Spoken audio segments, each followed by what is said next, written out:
உதயநிதி ஸ்டாலின் அவர்கள் தேர்தல் நேரத்தில் 525 வாக்குறுதிகளை நமக்கு கொடுத்தார். இப்போ 525 வாக்குறுதிகள் ஸ்டாலின் அண்ணாச்சி என்னாச்சு அப்படின்னு கேட்டா அவர் என்ன சொல்றாரு, நாங்க 70% நிறைவேற்றிட்டோம். ஒரு தடவை சொல்றாரு சிவகங்கைக்கு வரும்போது 80% நிறைவேற்றிட்டோம். சட்டசபையில சொல்றாரு 90% நிறைவேற்றிட்டோம். இப்ப சொல்றாரு 100% தகவல் தொழில்நுட்பம் நீங்க தான் வைக்கணும். இப்போ 100% நிறைவேற்றிட்டோம் அப்படின்றாரு. நான் என்ன கேட்கிறேன், 100% நிறைவேற்றதா நீங்க சொல்றீங்க, அதை மக்கள் நம்பணும்னு நீங்க எதிர்பார்க்கிறீங்க. 100 நாள் வேலை வாய்ப்பு திட்டத்தை 150 நாளா உயர்த்துவேன், நான் முதலமைச்சராக வந்தால் 100 நாள் வேலை வாய்ப்பு ஊதியத்தை உயர்த்துவேன்னு சொன்ன ஸ்டாலின் அண்ணாச்சி இன்னைக்கு கொடுக்கிற சம்பளத்தையும் உள்ளதும் போச்சுடா நொல்லக்கண்ணான்னு கிராமத்துல பழமொழி சொன்ன மாதிரி இன்னைக்கு கிடைக்கிற சம்பளமும் கிடைக்காம உங்களுக்கு ஞாபகப்படுத்துகிறேன், பெரியவர்களுக்கு ஞாபகப்படுத்துகிறேன். இதை நான் சாதனையாகவோ பெருமையாகவோ சொல்லவில்லை. கொரோனா காலத்திலே உலகமே சம்பித்திருந்த போது கூட 100 நாள் வேலை வாய்ப்பு திட்டத்திலே தடை இல்லாமல் சம்பளத்தை வழங்கிய முதலமைச்சர் புரட்சி தமிழர் ஐயா எடப்பாடியார். இது உண்மை. ஆனால் இப்போது முதலமைச்சர் 38 நாடாளுமன்ற உறுப்பினர்களை வைத்துக் கொண்டு ஒரு 100 நாள் வேலை வாய்ப்பு சம்பளத்தை கூட அவரால் பெற்றுத்தர முடியவில்லை. மாண்புமிகு எதிர்கட்சி தலைவர் வருங்கால முதலமைச்சர் எடப்பாடியார் தலைநகர் டெல்லி சென்று மாண்புமிகு உள்துறை அமைச்சர் அமித்ஷாஜி அவர்களை சந்தித்து அவரிடத்துல முறையிட்டு 2999 கோடி 3000 கோடி நிலுவைத் தொகை 100 நாள் வேலை வாய்ப்பிலே எங்கள் தாய்மார்கள் வேலை வாய்ப்பை பெற்றுவிட்டு சம்பளம் இல்லாமல் வாழ்வாதாரத்திற்காக போராடி கொண்டிருக்கிறார்கள் என்று வாதாடி போராடி 3000 கோடியை தமிழ்நாட்டு மக்களுக்கு 100 நாள் வேலை வாய்ப்பு திட்டத்திலே பெற்றுத் தந்தவர் புரட்சி தமிழர் ஐயா எடப்பாடி. இதெல்லாம் அவர் செய்ய மாட்டார். இன்னைக்கு கல்வி கடன் ரத்து மாணவர்களுக்கு செய்யல, என்ன செய்யறதுக்காக ஒரு 10% அவர் செஞ்சிருக்கிறாருன்னு சொல்லலாம். உரிமை தொகை இப்ப அதுக்குதான் சொல்றாரு உங்களோட ஸ்டாலின். அப்ப இது வரைக்கும் யாரோட ஸ்டாலின்? இது வரைக்கும் பிள்ளையோட ஸ்டாலின், இப்போ உங்களோட ஸ்டாலின். தேர்தல் முடிஞ்ச உடனே மறுபடியும் பிள்ளையோட ஸ்டாலின். இப்ப அதுதான் இப்ப ஸ்டாலின் சொல்றாரு 4.5 வருஷம் முடிஞ்சிச்சு, இன்னும் 6 மாசம் அவர் வீட்டுக்கு போகணும். இப்ப சொல்றாரு உங்களோட ஸ்டாலின்.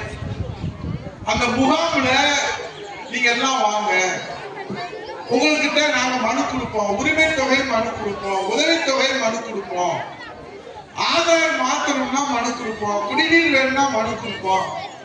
அப்ப இந்த 4 வருஷம் நீங்க ஒண்ணுமே செய்யலையா? இந்த 4 வருஷம் என்ன செஞ்சீங்க? 10,000 முகாம்களை நடத்துவேன் என்று மாண்புமிகு முதலமைச்சர் அவர்கள் அறிவித்திருக்கிறார். எங்களுக்கு சந்தோஷம், மக்களுக்கு நன்மை நடக்கணும், அதுதான். இதுல எங்களுக்கு எந்த காழ்ப்புணர்ச்சி இல்லை. உதயகுமாருக்கோ மாண்புமிகு எதிர்கட்சி தலைவருக்கோ எந்த காழ்ப்புணர்ச்சி இல்லை, இது குற்றம் சொல்லவில்லை. அம்மா அவர்கள் முதலமைச்சராக இருக்கிற போது, நான் வருவாய்த்துறை அமைச்சராக உங்கள் புண்ணியத்திலே நான் பணியாற்றுகிற போது, வெள்ளிக்கிழமை பிறந்தால் இந்த தாய்மார்கள் பெரியோர்கள் அம்மன் கோயிலுக்கு சென்று வரம் கேட்கிறார்கள் இல்லையோ, அம்மா திட்ட முகாம்களை சென்று மனுக்களை கொடுத்து அங்கே காலையில கொடுத்த மனுவிற்கு மாலையில தீர்வு கண்டார்கள். இது உண்மை, சத்தியம். எத்தனை முகாம் நடத்துறோம்? ஏறத்தாழ 68,000 மேல முகாம்களை ஒவ்வொரு வருவாய் கிராமம். இங்க படித்த இளைஞர்கள் இருக்கிறாங்க.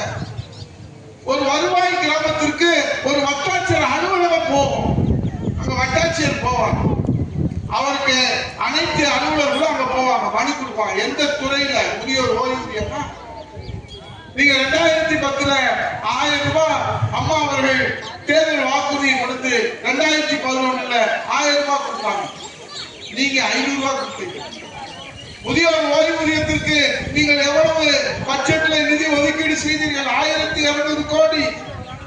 ஆனால் அம்மா அவர்கள் முதலமைச்சரானவுடன் நான் சொன்ன சொல்லை காப்பாற்ற வேண்டும் என்பதற்காக 4200 கோடி 3000 கோடி கூடுதலாக இந்த முதியோர் ஓய்வூதியம் கொடுத்தாங்க. இப்போ முதியோர் ஓய்வூதியம் இந்த மடிக்கணினி திட்டம் 2011 தகவல் தொழில்நுட்பத்துறை அமைச்சராக புரட்சி தலைவர் அம்மா அவர்கள் இந்த சாமானிய தொழில் உதயகுமாரை நியமித்தார். 20 கிலோ விலையில்லாத அரிசி தேர்தல் வாக்குறுதி உடனடியாக நிறைவேற்றினார். பசி பஞ்சம் பட்டினி தமிழ்நாட்டில் இருக்கக்கூடாது என்பதற்காக அன்னபூரணியாக உலகத்தில் 20 கிலோ அரிசி விலையில்லாமல் வீடு வீடுக்கு வழங்கிய தலைவர் புரட்சி தலைவர் அம்மா. இந்த நாட்டில் உண்டா? அம்மா கொடுத்ததுனாலதான் தமிழ்நாட்டில் பசி பஞ்சம் பட்டினி வெள்ளம் வந்தாலும் சரி, வறட்சி வந்தாலும் சரி, வெயில் வந்தாலும் சரி, மழை வந்தாலும் சரி, ரேஷன் கார்டை கொண்டு போய் பொது திட்டத்தில் 20 கிலோ அரிசி வாங்கி விலையில்லாம மிக்சி கிரைண்டர் மின்சார விசிறி. இதே மாதிரி ஒவ்வொரு ஊராட்சிக்கும் வருவோம். தாய் வீட்டு சீதன மாதிரி அதை தூக்கிட்டு போவாங்க. 1,87,00,000 குடும்பங்கள், கறவை மாடுகள், ஆடுகள். ஒரு 4 ஆட்டுக்குட்டியை கொடுத்தா அந்த அம்மா கைப்பெண் அதை வளர்த்து குட்டி போட்டு அது குட்டி போட போட பெட்டியில பணம் போட்டு கொடுத்துக்கிட்டே. இப்ப கூட பாஸ்கரன் சொன்னாரு, கெடா கறியை போட்டு இங்க கொடுக்குறோம், டெய்லி கெடா வாங்கிட்டே இருக்கோம். எங்களுக்கு அந்த திட்டத்துல இருந்து எங்களுக்கு இல்ல. இப்போ சண்டாளையை நிறுத்திட்டாங்க. ஏன்னா கறவை பசு கொடுத்தா அவங்க வீட்டுல வளர்த்து பால் வந்து கலந்து அதை விட்டு அந்த கைப்பெண்கள். இப்ப கூட ஒரு தாய் வந்து கேட்டான், ஒரு வேலை வாய்ப்பு பிள்ளைக்கு பராமரிக்க முடியலப்பா. நான் சொன்னேன், அது காலிலே வாங்கவே மாட்டேன். 6 மாசம் கழிச்சு இருந்தா எடப்பாடி முதலமைச்சர் வந்துருவாரு, மீண்டும் நாங்க வந்துருவோம்னு சொல்லுவோம். அதை நினைச்சுக்கிட்டு இப்படி நீங்க தானே இருக்கீங்க. நாங்க தான் இருக்கோம், எதிர்கட்சி வரிசையில் இருக்கோம். நாங்க கேட்கிற இடத்துல இருக்கோம். மிக விரைவில் உங்கள் புண்ணியத்திலே கொடுக்கிற இடத்துல மீண்டும் இந்த தாய் தமிழ்நாட்டு மக்கள் எடப்பாடியார் முதலமைச்சராக அறிவியல் அமர்த்துவார். அப்ப அம்மா கேட்டாங்க, mister Udayakumar, you please come to my chamber, என்னுடைய அறைக்கு நீங்கள் வாருங்கள் என்று சொன்னார்கள். அழைப்பு வந்தது. உடனடியாக அங்கே சீஃப் செக்ரட்டரி இருக்கிறார், அங்கே பிரின்சிபல் செக்ரட்டரி, அந்த துறையினுடைய செக்ரட்டரி எல்லோரும் இருக்கிறார். அப்ப அம்மா சொல்றாங்க, நம்ம கொடுத்த தேர்தல் வாக்குறுதி எல்லாம் நிறைவேற்றிட்டோம். இப்ப மடிக்கணினி உடனடியாக நாம் தொடங்க வேண்டும். உடனே சீஃப் செக்ரட்டரி சொல்ற, தலையை சொல்லு. என்ன mister chief secretary, what you want to say something? நீங்க ஏதாவது சொல்ல விரும்புறீங்களா? Yes ma'am.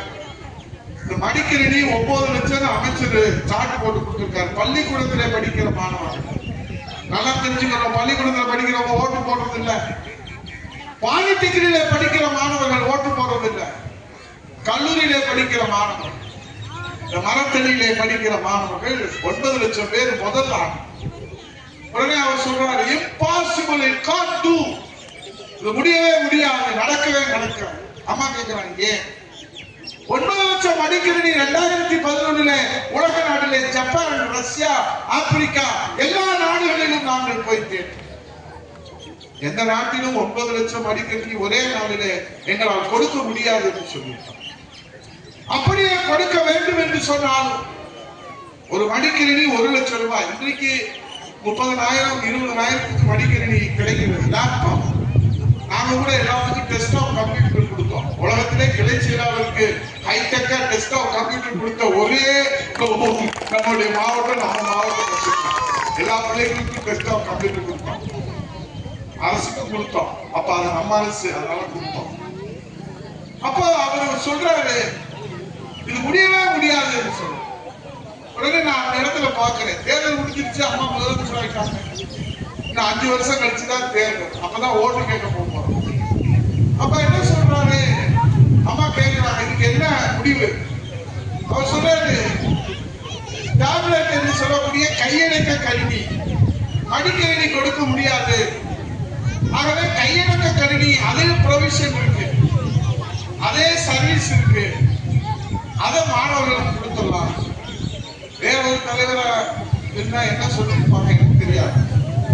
ஆனா அந்த இடத்துல அம்மா என்ன சொல்ல போறாங்க, நான் அவளோடு பாக்குறேன். அப்பதான் முத அமைச்சரவை, முத சட்டசபைக்கே போயிருக்கேன். அம்மா முதலமைச்சரா இருக்காங்க. அம்மா எங்க மேல ரொம்ப பிரியமா இருப்பாங்க நம்ம மேல. அது மாணவர்கள் சொன்னா அம்மா அப்படியே மெழுகா உருகி அந்த பிள்ளைகளுக்கு உயிராக இருக்கக்கூடிய உலகத்திலே ஒரே தலைவி புரட்சி தலைவி அம்மா. வணக்கத்திற்குரியவர்களே, பெரியவர்களே, நான் ஏதோ இது சாதனையாக சொல்லவில்லை.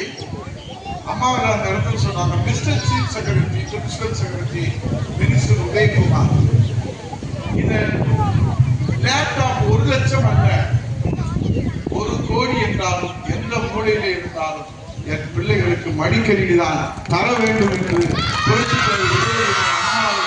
உத்தரவிட்டார்.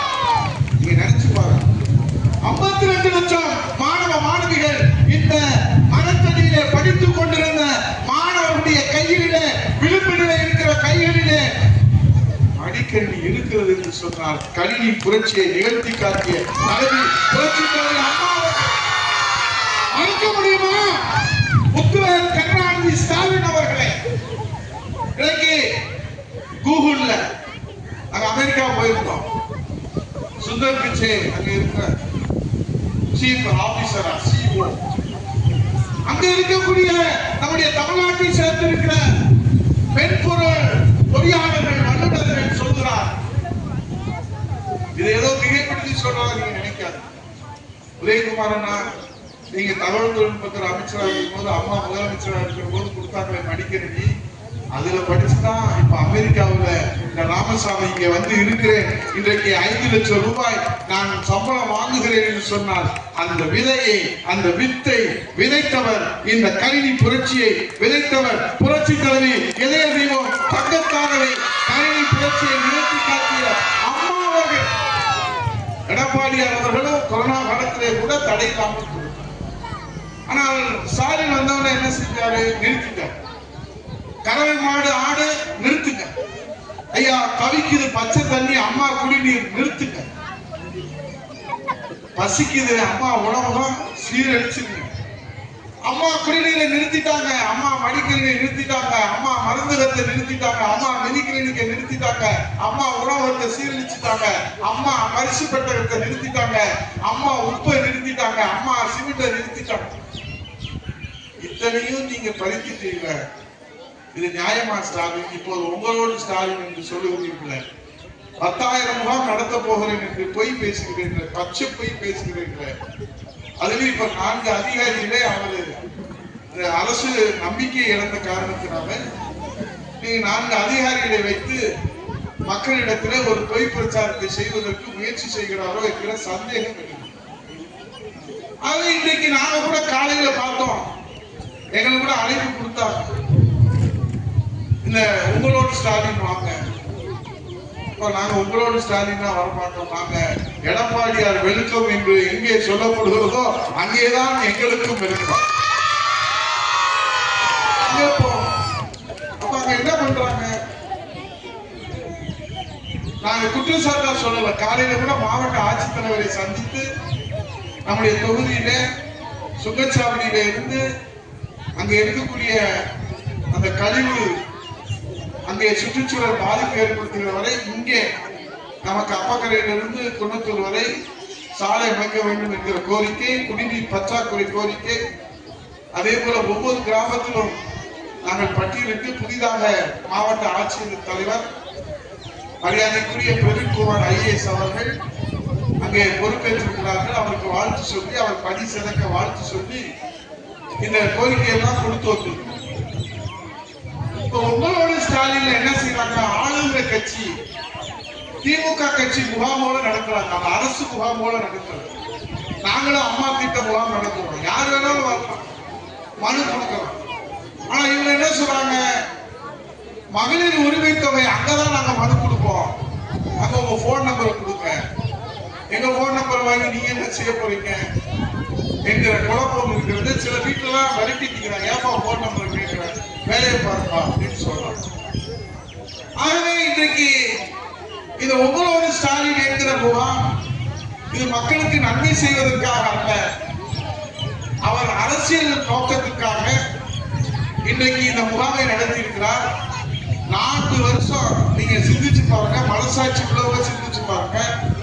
4 வருஷம் 1025 வாக்குறுதிகளை கிடத்திலே போட்ட கல்லாக போட்டுவிட்டு குழு அமைத்துவிட்டு அதை நிறைவேற்றுவதற்கு துப்பில்லை, இல்லை, திராணி இல்லை, தகுதி இல்லை, நிர்வாக திறமை இல்லை.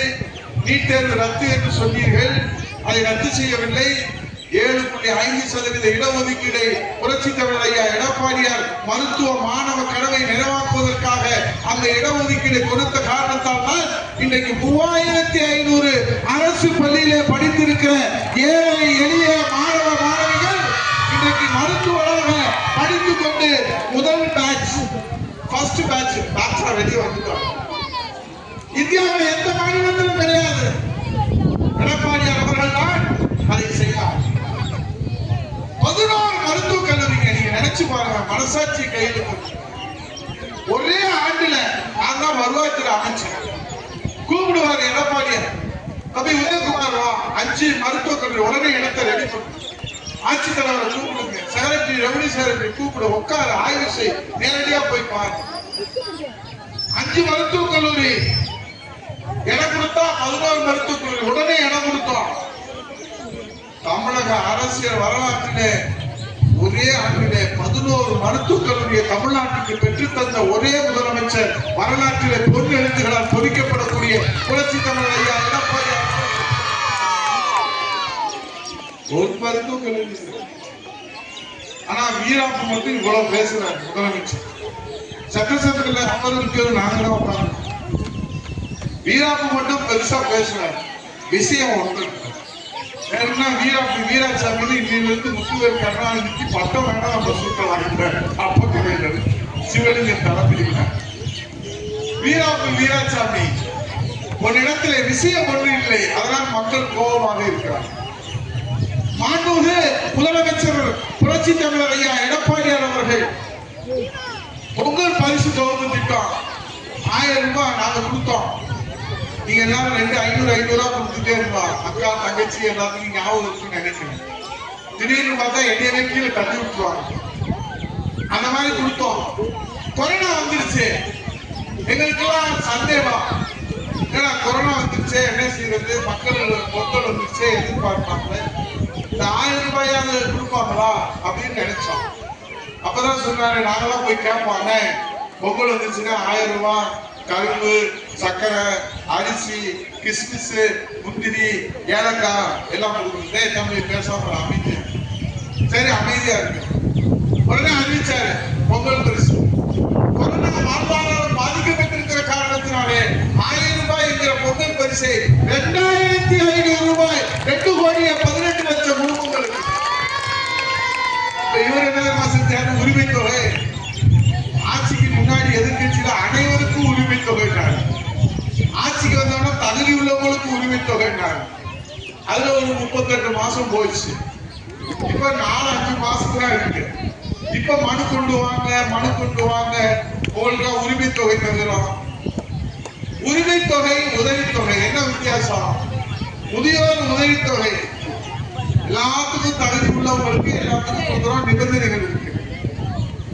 ஆகவே இன்றைக்கு உரிமை தொகை நாங்க கொடுக்கிறோம், மாசம் 1000 ரூபாய் கொடுக்கிறோம். கொடுக்குறீங்க 1000 ரூபாய் கொடுத்துட்டு 10,000 ரூபாய்க்கு செலவு வச்சு கரண்ட் பில் என்னாச்சு, சொத்து வரி என்னாச்சு? சவால் எடுத்து சொல்லுகிறேன், முத்துவேல் கருணாநிதி ஸ்டாலின் அவர்களே, 8 ஆண்டு காலம் 1 பைசா மின்சார கட்டணத்தை உயர்த்தாத அரசு அம்மாவுடைய அரசு, எடப்பாடியுடைய அரசு. மறுக்க முடியுமா உங்களால? நீங்க என்ன கரண்ட் பில், நீங்க என்ன சொன்னீங்க? நாங்கள் ஆட்சிக்கு வந்தால் மாதம் ஒரு முறை மின் கட்டணம் நாங்கள் கணக்கெடுத்து மின்சார கட்டணத்தை குறைப்போம். நல்லா குறைக்கிறீங்களா? என்னத்தை குறைச்சிங்க? விலைவாசி எந்த அளவுல போயிருக்குது? அரிசி விலை நாங்க இருக்கிற போது 55 ரூபாய்க்கு நல்ல அரிசியா திருப்பதி வாங்கி தருவார் அன்னதானம் போடுறது. இப்ப அன்னதானம் போடுறதுக்கு அரிசி வாங்கினா 80 ரூபாய். என்னன்னு கேட்டா விலைவாசி முன்ன விட்டு போயிருச்சுங்க. இது என்ன எடப்பாடியார் ஆச்சா அம்மா ஆச்சியா? இப்ப 80 ரூபாய்க்கு வாங்குறாரு அரிசி. நாங்க அன்னைக்கு 50 ரூபாய்க்கு வாங்கி உங்களுக்கு கொடுத்தோம். கொரோனால உங்களுக்கு எல்லாம் அரிசி கொடுத்தோம், காய்கறி கொடுத்தோம், கோதுமை கொடுத்தோம். தக்காளி விலை என்ன விற்கிது? கேரட் விலை என்ன விற்கிது? கத்திரிக்காய் விலை என்ன விற்கிது? வெண்டைக்காய் விலை என்ன விற்கிது? சுண்டக்காய் ஒண்ணு செய்ய முடியும். நீ நினைக்கிற அந்த உதயகுமார் பையன் நம்மளை உட்கார வச்சு சோறை போட்டு, கறியை போட்டு, சிக்கன் சுக்காவை போட்டு இப்படி வாங்குறாங்க. உண்மை உங்ககிட்ட சொல்லணுமா இல்லையா? இதான் நிலவரம். கண்ணீர் வடிக்கிறாங்க மக்கள். நான் தமிழ்நாடு முழுவதும் சுற்றுப்பயணம் போறோம். எல்லா இடங்களிலும் மக்கள் சொல்றாங்க, ஐயா இந்த மகராசு இந்த எடப்பாடியார் மீண்டும் முதல்வராக எப்போது வருவாரோ அப்போதுதான் தமிழ்நாட்டுக்கு விடிவு காலம். மகளிர் உரிமை தொகை அவனை 1000 ரூபாய் தானே கொடுக்குற கொடு. எங்க ஐயா எடப்பாடியார் வருவார். நினைத்து பார்க்க முடியாத அளவிற்கு மகளிர் உரிமை தொகையை உயர்த்தி கொடுப்பார் புரட்சி தமிழர் ஐயா எடப்பாடியார். இது உண்மை. சொன்னதை நாங்க செய்வோம். நாங்க வாயில வடை சொல்ல மாட்டோம். நாங்க வாயில வடை சொல்ல தெரியாது, சட்டியில தான் வடை சொல்லுவோம். வாயிலே வடை சொல்றோம். அள்ளி விடுறான். அது அப்படி செய்வோம், இப்படி செய்வோம், அதை செய்வோம், இதை செய்வோம், எதையும் செய்வோம். சட்டசபையில சொன்னது, நாங்க உங்களுக்கு தண்ணி வரல நீங்க சொல்றீங்க, ரோடு போடணும்னு சொல்றீங்க, போய் சட்டசபையில கேட்டா காட்ட மாட்டாங்க. ஏன்னா நான் கேள்வி கேட்டு உங்க மத்தியில செல்வாக்கு வளர்ந்துட்டா அதுக்கு நீங்க எல்லாரும் எங்களுக்கு நெட்டலைக்கு ஓட்டு போடுவீங்க, அதனால காட்ட மாட்டாங்க. அது ஸ்டாலின் வந்து எவ்வளவு நேரம் பாக்குறது, அதுதான் டிவியில காட்டுறாங்க நேரடியில். சட்டமன்றத்திலே மாண்புமிகு எதிர்கட்சி தலைவர் பேசியதை நேரடியிலே துண்டித்து ஜனநாயக படுகொலை செய்த மாண்புமிகு முதலமைச்சர் முத்துவேல் கருணாநிதி ஸ்டாலின் அவர்களே, இன்றைக்கு மாண்புமிகு எதிர்கட்சி தலைவர் வருங்கால முதலமைச்சர் புரட்சி தமிழர் ஐயா எடப்பாடியார் எழுச்சி பயணமாக மக்களை காப்போம் தமிழகத்தை மீட்போம் என்கிற எழுச்சி பயணத்திலே பேரணையாக மக்கள் திரண்டு வருகிறார்கள். இப்ப என்ன செய்யணும்? அதை தடுத்துருவியா? காற்றாற்று வெள்ளம் போல அணைகளவன அணி திரண்டு மக்கள் இதோ நம்முடைய ஒரே நம்பிக்கை புரட்சி தமிழர் ஐயா எடப்பாடியார் நம்மை காப்பதற்காக தமிழகத்தை மீட்பதற்காக வந்துவிட்டார் என்று மதுரையிலே அழகர் ஆற்றிலே இறங்குற போது வரவேற்பதை போல மக்கள் வரவேற்கிறார். அதை வைத்தறிச்சில சொல்றாங்க. அது என்னங்க சுந்தரா டிராவல்ஸ் மாதிரி ஒரு பஸ்ல வந்துட்டு அவருக்கு பொய்யா பேசுறாருன்னு. யார் பொய் பேசுறது? உலகத்திலே பச்சை பொய் பேசுபவர்களுக்கு கிண்ண சாதனை படைத்தவர்கள் முத்துவேல் கருணாநிதி ஸ்டாலின் என்று மக்கள் பேசிக் கொள்கிறார். அருமை சகோதரரே, முத்துவேல் கருணாநிதி ஸ்டாலின் அவர்களே, அது சுந்தரா டிராவல்ஸ் அல்ல. உங்களை வீட்டுக்கு அனுப்ப போகிற அந்த வெற்றி பயணத்திலே அந்த பஸ் என்பது தமிழக அரசியல் வரலாற்றிலே ஒரு திருப்பு முனையை ஏற்படுத்த போகிற பேருந்து தான் அந்த பேருந்து என்பதை நீங்கள் என்ன விமர்சனம் செய்தாலும், என்ன அவதூறு பரப்பினாலும், என்ன பழி சொன்னாலும் இந்த மக்கள் இனி உங்களை நம்ப தயாராக இல்லை. நம்பிக்கை இழந்த திமுக அரசு இன்றைக்கு இந்த மக்களிடத்திலே நம்பிக்கை இழந்த திமுக அரசு வீட்டுக்கு போகிற காலம் கணிந்து வந்து விட்டது. புரட்சி தமிழர் ஐயா எடப்பாடியார் தலைமையிலே மீண்டும் மக்களாட்சி, ஜனநாயக ஆட்சி நடக்கிறது. மன்னராட்சி மேல் குப்பை சுப்பரா முதலமைச்சர் பதவியை நினைத்து பார்க்க முடியாது. கருணாநிதி குடும்பத்திற்கு மட்டும்தான் தமிழ்நாட்டுடைய முதலமைச்சர் பதவி பட்டா போட்டு கொடுக்கவில்லை. கருணாநிதி குடும்பத்திற்காக இந்த தமிழ்நாட்டினுடைய தன்னிகரெல்லாம் முதலமைச்சர் பதவி பட்டா போட்டு கொடுக்கவில்லை. இங்க இருக்கிற ஏழை எளிய சாமானிய விளிம்பிலே ஒடுக்கப்பட்ட இந்த மக்களிலே எல்லோரும் இந்நாட்டு மன்னர்கள் என்கிற ஜனநாயக தத்துவத்தை மீண்டும் மனவச் செய்வதற்காக இருக்கிறாங்க இந்த சிறுவர்கள். சுதந்திர நாட்டிலே ஜனநாயகம் இருக்கிறது என்று நம்பித்தானே இந்த பிள்ளைகள் வளர்ந்து கொண்டிருக்கிறார். ஆனால் கருணாநிதி குடும்பத்திற்கு முதலமைச்சர் பதவியை இங்கே பட்டயம் போட்டு யாரும் இந்த தமிழ்நாட்டு மக்கள் கொடுத்து விடவில்லை. ஆனால் அப்படித்தான் அவர்கள் நினைத்துக் கொண்டிருக்கிறார். முதலமைச்சர் பதவியை கருணாநிதி குடும்பத்திற்கு பட்டயம் போட்டு கொடுத்து விட்டதாக கனவு காண்கிற முத்துவேல் கருணாநிதி ஸ்டாலின் அவர்களே, இனி வருகிற தேர்தலிலே திமுக எதிர்க்கட்சி அந்தஸ்திலே கூட பெற முடியாது என்பதுதான் உண்மை. அதற்கு இந்த அப்பக்கரையே சாட்சி என்று சொல்லி ஆதரிப்பீர் இரட்டையிலை, வெற்றி பெற செய்வீர் இரட்டை